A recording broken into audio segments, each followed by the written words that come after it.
মালয়েশিয়ার আজকের নিউজ। সমাধান কে করবে? মালয়েশিয়া যাওয়া অনিশ্চিত ৩০,০০০ শ্রমিকের। বিস্তারিত জানতে ভিডিওটির শেষ পর্যন্ত দেখুন। মালয়েশিয়া সরকারের ঘোষণা অনুযায়ী আজ শুক্রবার মধ্যরাত ১২টা পর্যন্ত সময়ের মধ্যেই বাংলাদেশ সহ ১৪ সোর্স কান্ট্রিভুক্ত দেশের শ্রমিকরা কর্মসংস্থানের জন্য মালয়েশিয়ায় প্রবেশ করতে পারবেন। এরপর আর কোনো ফ্লাইটের কর্মীদের মালয়েশিয়া আন্তর্জাতিক বিমানবন্দর ইমিগ্রেশন কর্তৃপক্ষ গ্রহণ করবেন না। এদিকে মালয়েশিয়া সরকার বাংলাদেশকে যে পরিমাণ চাহিদাপত্র দিয়েছিল সেই হিসাব অনুযায়ী এখনও ৩৫ থেকে ৪০,০০০ শ্রমিকের সবকিছু চূড়ান্ত হওয়ার পরও তারা মালয়েশিয়ার ফ্লাইটে উঠতে পারেনি। এর মধ্যে অভিবাসন ব্যবসার সাথে সম্পৃক্তরা মনে করছেন আজ মধ্যরাতের পর কমপক্ষে ৩০,০০০ কর্মীর বিদেশযাত্রা অনিশ্চিত হয়ে পড়তে পারে। এই সংখ্যা আরও বাড়তে পারে। বাংলাদেশ সরকার, রিক্রুটিং এজেন্সির প্রতিনিধি, মালয়েশিয়ার বাংলাদেশ হাইকমিশন সহ নানাভাবে অপেক্ষমান শ্রমিকদের সময় বাড়িয়ে দেশটিতে প্রবেশ করার সুযোগ দেওয়ার অনুরোধ জানানোর পরও মালয়েশিয়া সরকার সেই সুযোগ দিতে নারাজ।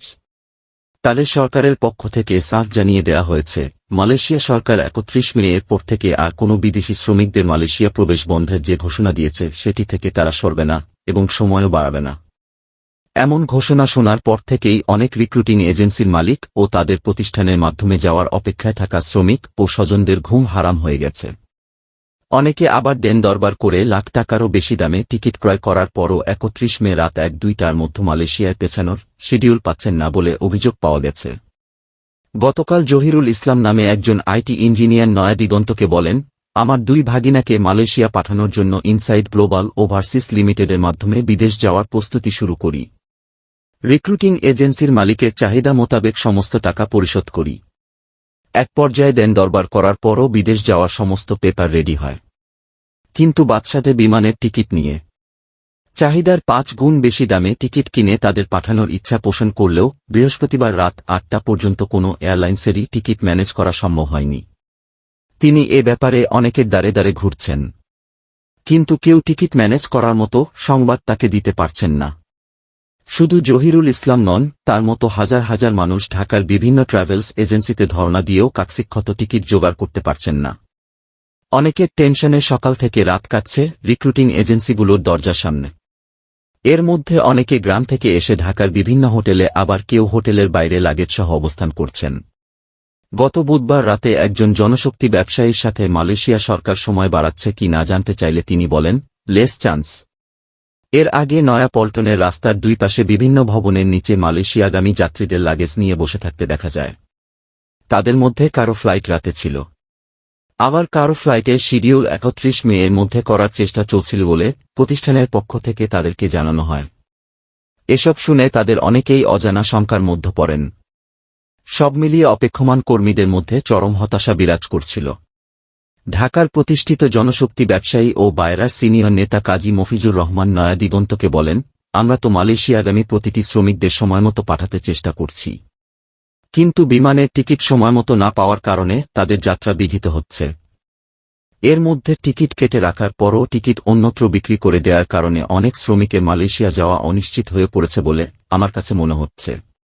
তবে মালয়েশিয়া সরকার যদি আমাদেরকে আর কয়টা দিন সময় বাড়িয়ে দিত, তাহলে আমাদের শ্রমিকদের যেমন সমস্যা হতো না, তেমনি আমরাও আর্থিকভাবে ক্ষতিগ্রস্ত হতাম না। গতকাল বৃহস্পতিবার কুয়ালালামপুর বিমানবন্দর থেকে একাধিক প্রবাসী বাংলাদেশির উদ্ধৃতি দিয়ে একাধিক ব্যবসায়ী নয়াদিগন্তকে বলেন, ঢাকা থেকে সরাসরি মালয়েশিয়ার বিমান টিকিট কাটতে না পেরে অনেকেই বিকল্প পথের টিকিট কেটে মালয়েশিয়ায় পেছেছেন। গতকাল বৃহস্পতিবার পর্যন্ত কুয়ালালামপুরের ২টি বিমানবন্দর টার্মিনালে প্রায় ২০,০০০-এর মতো বাংলাদেশি কর্মী পেছে ফ্লোরে অবস্থান করছেন। শেষ মুহূর্তে বিমানবন্দরে উপচে পড়া ভিড় দেখা গেছে। এতে নিয়োগকর্তা ও কর্মীদের দুর্ভোগ বাড়ছে। মালয়েশিয়ায় কর্মী আসা প্রসঙ্গে মালয়েশিয়া আওয়ামী লীগ শাখার সভাপতি আলহাজ মকবুল হোসেন মুকুল গত বুধবার সকালে নয়াদিগন্তকে বলেন, আমরা এই মুহূর্তে খুব বিপদের মধ্যে আছি। হাতে আর মাত্র ২ দিন সময় আছে। অনেক ঝামেলার মধ্যে আছি। মালয়েশিয়া থেকে অপর একজন ব্যবসায়ী নয়াদিগন্তকে আক্ষেপ করে বলেন, আমাদের অনেক শ্রমিক এখনও মালয়েশিয়ায় আসতে পারছে না, কারণ বিমানের টিকিটের দাম ১,১০,০০০ টাকা হয়ে গেছে। আপনারা তো এসব টিকিট সিন্ডিকেটের বিরুদ্ধে লিখবেন না, তাদের কারা সহযোগিতা করছে সেসব তুলে ধরবেন না বলে ক্ষোভ প্রকাশ করেন। এই সময় সরকারের উচিত শ্রমিকগুলো বিশেষ ফ্লাইটে মালয়েশিয়ায় পাঠানো। এখন অনেক লোক মালয়েশিয়ায় আসতে পারবে না। তাদের সাথে এখন আমাদের রিক্রুটিং এজেন্সিগুলোর প্রতিনিয়ত দরবার সালিশ করতে হবে। এসব ঝামেলা আর ভালো লাগে না। আমরা আর একজন শ্রমিক পাঠিয়ে কত টাকাই লাভ করব। গতকাল মালয়েশিয়ার স্ট্রেইট টাইমস পত্রিকার এক প্রতিবেদনে জানানো হয়, 1 জুন থেকে বর্তমান কোটার অধীনে নতুন কোনো শ্রমিক নেওয়া হবে না বলে জানিয়েছেন মালয়েশিয়ার স্বরাষ্ট্রমন্ত্রী সাইফুদ্দিন নাসুশন ইসমাইল। অপরদিকে কোটা পদ্ধতিতে সংস্কার সাধনের পর এবং 3 জুন শ্রমিকদের আসার ক্ষেত্রে বিদ্যমান আইনের মেয়াদ শেষ হওয়ার পর নতুন করে শ্রমিক নেয়ার ব্যাপারে চিন্তা করা হবে বলে জানিয়েছেন মানব সম্পদ মন্ত্রী স্টিভেন সিং।